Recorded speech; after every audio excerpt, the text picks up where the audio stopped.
Hello, this is Satu again. In this video, I'm going to talk about editing and proofreading your text for register and tone.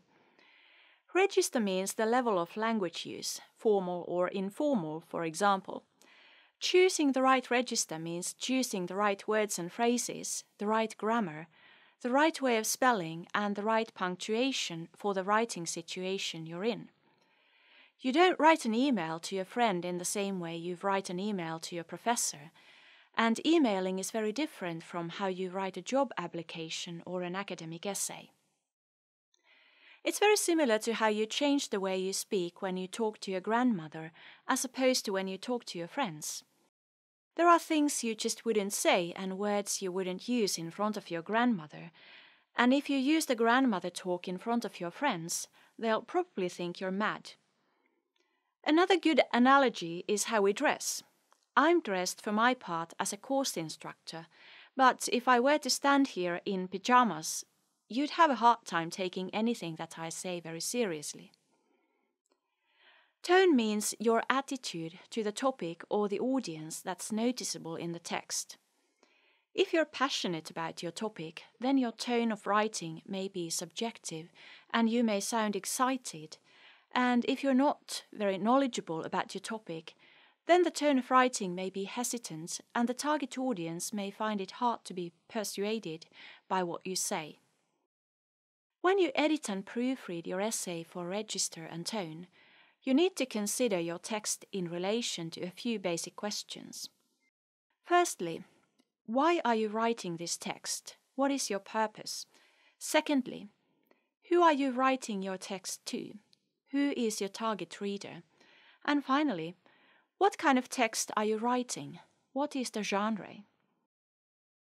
The answers to these questions help you pick the right register and tone for the writing situation that you're in, so you'll be able to identify and correct all words, phrases, grammar choices, spelling, and so on that are not part of that particular writing situation and try to fix them.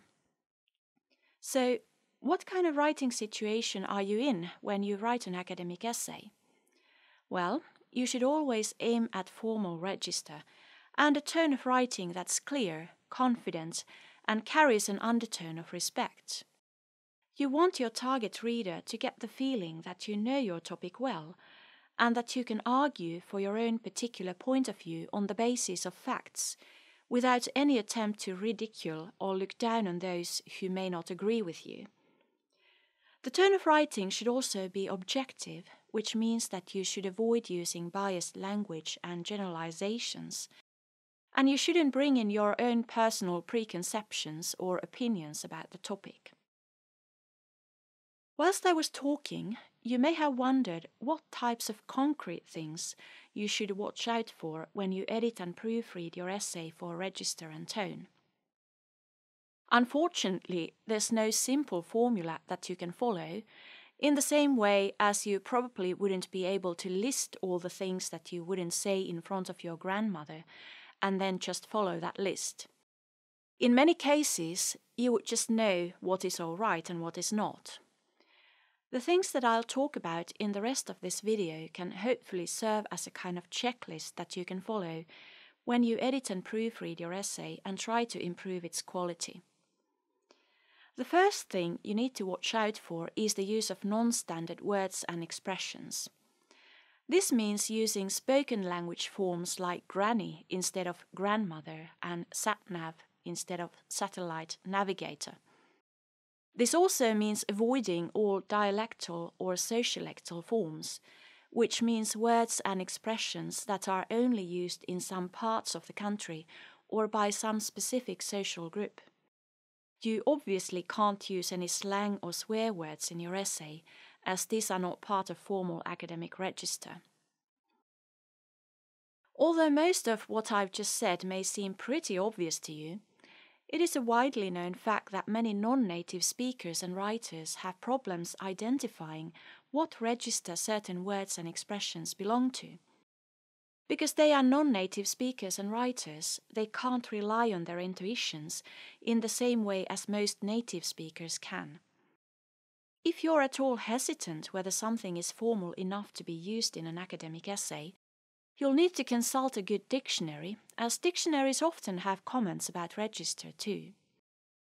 So let's move on.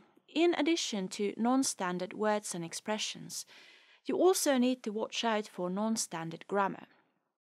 Some grammatical constructions are typical of informal spoken language, while others are typical of some particular dialect or sociolect, that is, some particular geographical region or social group. The sentence, "The king got real mad," sounds very different from the sentence, "The king became very angry." So, which of these sentences is more suitable in an academic essay? Well, it's the second one.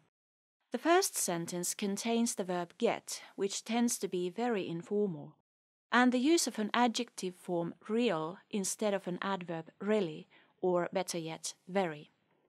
Finally, mad tends to be more spoken language-like than the word angry. Other grammar questions that you may need to watch out for include the use of auxiliary verbs, agreement between the subject and the verb, and the correct tense and aspect for verbs. In other words, you shouldn't use forms such as I goes or she go, and you should know when you should use the present tense and the past tense, and when it's necessary to use the ing form of the verb. These are all topics that any good grammar book can help you with, so it's a good idea to have one available when you edit and proofread your text, so you can quickly look up any suspicious cases. This leads us on neatly to the avoidance of non-standard spellings, in other words, spellings that are not found in a dictionary, but are still commonly used in, for example, internet language. Think of, for example, personal blogs and text messaging. You should also watch out for any examples of non-standard punctuation, and especially the use of exclamation marks. In fact, the exclamation mark is among the least useful marks of punctuation in academic writing, and you should never use more than one at any given time. Non-standard abbreviations and acronyms, such as SatNav, ModCons, ASAP, LOL, and so on, also don't belong to formal academic register. Basically, all the gimmicks that work well in, for example, personal blogs and text messaging aren't acceptable in an academic essay. The same goes for all smileys and other emoticons. None of these belong to formal academic style. One tricky issue is the use of contracted forms, such as isn't and can't, instead of is not and cannot. In many cases, the use of contracted forms is regulated by the essay guidelines or style sheet that you have received from your teacher. Some teachers allow them, others don't. If the essay guidelines or style sheet have nothing on this, then the safest bet is to use the full form, that is, to write is not and cannot.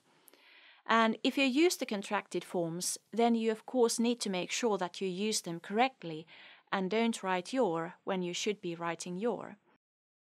After a good round of editing, your essay text should be consistent all the way through in terms of register and tone, so that there are no bits and pieces that somehow stand out or feel like they're in the wrong document.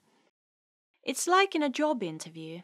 You may have all the right qualifications, but if you show up for the interview wearing pajamas, or you call the interviewer dude, or use swear words to emphasize your point, you give the wrong impression and you may not be hired.